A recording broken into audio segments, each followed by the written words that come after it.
kita jadi kambing hitam karena Assalamualaikum warahmatullahi wabarakatuh. Salam sejahtera untuk kalian semua. Di kesempatan kali ini kita kedatangan tamu yang bernama Kang Lang ya. Kang dari kota mana? awal saya dari Bandung pindah ke Situraja itu kurang lebih 8 tahun. 8 tahun. Nah, Awal mula kita langsung aja ya teman-teman. Ini dia akan menceritakan tentang jatuh bangunnya dalam dunia bisnis, entah itu bisnis kelam ataupun bisnis yang ya lumayan lah untuk mencukupi kehidupan seorang wanita. Mungkin kurang lebihnya seperti itu teman-teman. Langsung saja Kang, gimana cerita awal mula terjun dalam dunia bisnis itu, dalam dunia bisnis properti ataupun dunia malam gitulah. dunia malam. Iya. Seperti itulah kurang lebihnya. Bagaimana Kang? Cerita kalau sejarah saya, teman-teman, sejarah saya itu awalnya apa ya? Seorang dulu saya bisnis di rumah ya. Saya pernah buka konveksi juga pernah, terus buka toko juga pernah, sayuran. Maaf Kang, toko apa kira-kira? Distro pernah, Oh, distro pakaian ya, karena saya kan dari Bandung, basic Oh, iya, itu iya. kan dasar kan di pakaian ya. Iya, Saya sepatu pernah ya, itu kan. produksian kayak baju Iya. gitu ya, sablonan yang seperti itu. Nah, setelah masa Covid, tahu ya, masa Covid Iya. kemarin, pas masa Covid kita kan stop ya, nggak bisa Iya. aktivitas kan, sampai gerbangnya kan ditutup. Akhirnya saya balik ke Sumedang. Oh, jadi dari asalnya dari Sumedang gitu. Asal dari Bandung, balik ke Sumedang karena orang tua di Sumedang, ikutlah ke Sumedang karena memang nggak ada kegiatan yang bisa kita kerjain di Bandung gitu. Lockdown ya Kang. Betul. Iya, pas lockdown. Wah, itu mah parah pisan. Banyak lah yang bangkar ya. Nah, setelah itu kita kan lockdown ya, nggak ada kegiatan, nggak ada penghasilan. Akhirnya saya jadi seorang pemancing jati gede. Pemancing. Hampir Pemancing. selama lockdown itu kita ya mancing, nggak ada aktivitas, kita nggak bisa beli kain kan, produksi nggak bisa. Maaf Kang, ini teman. Nggak tahu saya. Kenapa nggak ditanya-tanya? Wow. Nggak tahu. Nitis nggak tahu. Anjing. San. Jadi Kang kesini itu maaf ya Kang. Siapa namanya Kang? Kang Acil. Kang Acil. Kang Acil sama Kang Lang kesini tadi. Nggak juga. ini teman-teman, Ya. ini teman saya. Ya. Pas di Sasana sekarang ya, karena kita ada Sasana buka camp di rumah. Nah, ini teman kreator saya gitu. Kita mancing, sebenarnya bukan hobi mancing ya, bukan hobi. Kita mancing jenuh, Iya. kadon hidung banget duit eueuhnya. Duit hidung. Pulanglah kita, akhirnya saya mau ceritanya ketemu cewek nih. Iya. Baik panjang setik ceritanya, ketemu Iya. cewek, ceritanya itu api-api ngomong udah kurang. Iya. Gayanya di konten. Akhirnya singkat cerita, hubungan mau nikah batal, terus juga usaha juga yang di kampung kita sempat jualan di roda gitu, Iya. juga bangkrut. Ini kisah paling menyakitkan nih. Iya. Bisnis juga hancur banget, terus nama kita juga ditipu. Itu dalam satu kejadian di 1 tahun itu ya, pas Covid Tahun itu. Covid. Terus juga nama kita juga jelek karena dipinjam orang gitu kan. Akhirnya saya menyepi lah, saking frustasinya menyepi, nyampe lebih memperbanyak puasa gitu ya, puasa wirid karena saking stresnya. Iya. Bukan rajin, saya bukan keluaran santri pesantren ya. Saking frustasi teman-teman, saya akhirnya perbanyak puasa sama wirid. Nah, hampir di 7 bulan ya. 7 bulan? Iya, 7 bulan. Itu puasa yang disengaja apa puasa yang batal kodok? puasa karena nggak ada uang. Nggak ada uang. Saking sakitnya nggak ada uang, nggak ada. Iya. Nggak. Puasa tapi kita niat dan percaya juga. Membersihkan diri lebih Kita yakin ya. bahwa ujian itu nggak selamanya. Iya. Ini itu nggak selamanya. Berpihak kepada kita. Iya, nggak selamanya kita di bawah. Saya sehancur apapun saya ada harapan gitu. Bener. Tuhan saya maha kaya pasti Iya. ada pijakan untuk naik lagi gitu. Nah, jadi Sunda bisa. Karena kan daerah Sunda banget gitu, Bandung udah ya. Bener. Bandung Sunda pisan. Bandung. Makanya Pisan. kita bahasa mah campur dan naon banyak campur. Nah, setelah itu singkat cerita 7 bulan selesai, itu pun di rumah orang saya. 7 bulan itu di rumah kosong gitu kan. Saudara apa?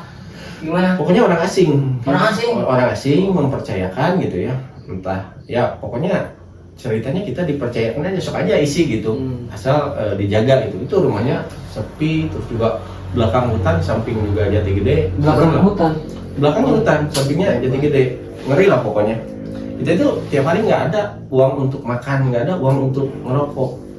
Tapi pada faktanya ya, ya kita bisa makan, bisa ngerokok, bisa, itu aneh, pokoknya aneh. Tanpa kita ada usaha, ada modal gitu, tapi kita yakin akhirnya tetap hidup gitu sampai sekarang. Nah, singkat cerita setelah 7 bulan itu saya ketemu temen itu di Facebook ada ngechat suruh main ke rumahnya.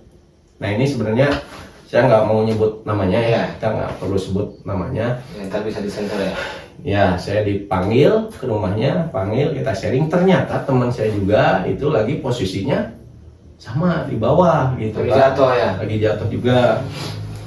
Nah, setelah itu kita kolaborasi lah ya, kerjasama, kita nyari tender, nyari temen. Akhirnya kita ketemu seorang pengusaha perumahan. Jalanlah kita di perumahan gitu ya, di perumahan kita bukan pemilik tapi salah satu perintis juga dari sana gitu. Itu swasta apa negeri bang rumahnya? Swasta pemiliknya masih orang daerah gitu, cuman dia tuh memang memiliki beberapa perum gitu ya, kita nggak perlu jelasin juga namanya. Yang jelas kalau dengar nih orangnya pasti ngerti nih, pasti tahu. Anjay. Lanjut gini Kang, Akang kan diajak sama orang itu ke Perum ya, bisnis Perum itu. Sebagai apa Akang itu? Saya itu awalnya di pembebasan lahan. Perizinan ya. Perizinan ada teman, saya ngikut-ngikut ya, karena memang saya basicnya dari nol, nggak ngerti perumahan gitu. Terus akhirnya belajar selama setahun itu, alhamdulillah melesat gitu. Selain lancar ya, komunikasi lancar, link juga kita naik. Terus pokoknya di sana tuh enak banget, enak tuh lancar ya, lancar, keuangan juga lancar selama 1 tahun, perizinan juga beres, penjualan target juga kita lancar gitu ya. Itu perjalanan awal kita berjalan di Perum. Lanjut Kang, kalau ini awal mula Akang terjatuh itu gimana kronologinya Kang? Terjatuh? Iya. Dari mulai kita naik lagi itu dari Perum Kang. Ya pokoknya pas dari apa ya? Dari rasa sakit teman-teman, dari rasa sakit kita yang tadi itu kan. Iya. Dihinanya gitu kan, mau nikah nggak jadi, bisnis juga hancur, ya. Terus dipitnah orang gitu kan. Iya. Di sana kita kerja sungguh-sungguh serius gitu, apapun ya kita lakuin. Orang pakai mobil, saya dipanggil pakai motor. Orang keluar mobil rapi, kita pakai motor. Tetap Akang pede gitu ya. Jalanin aja, karena kesempatan itu nggak datang 2 kali gitu. PDW batur karena mobil kayak gini, orang karena motor gitu kan. Iya. Gitu. Jangan utamakan gengsi dulu ya guys. Setelah kejadian itu progres kedepannya gimana? Setelah berjalan ya. Ya. Pokoknya setelah berjalan selama kurang lebih setahun lancar tuh ya. Kesananya pada akhirnya mandat juga, di sana mandat, tapi di sisi lain saya udah progres untuk Iya. Berusaha semaksimal mungkin ya menjalankan udah punya modal gitu ya, punya ilmu juga ya dari kejadian ilmu tersebut gitu kan. Iya. Kita lari ke bidang lain, walaupun memang di perumahan itu apa ya, pada akhirnya ya rame, teman-teman ramenya apa ya, ramenya itu namanya perusahaan collab ya, perusahaan collab.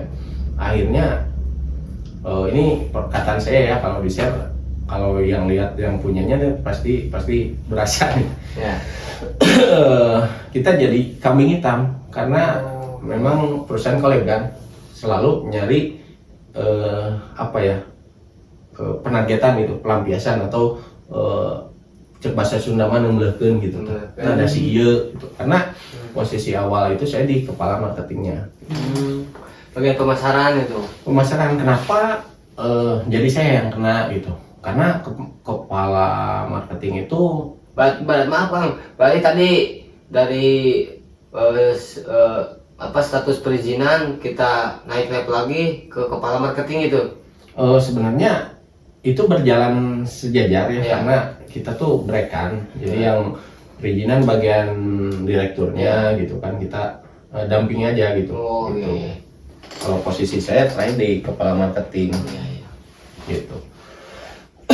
Nah ceritanya kenapa saya berani bilang kambing hitam, karena memang saya nggak merasa melakukan seperti itu yang dituduhkan kepada saya gitu dari perusahaan itu.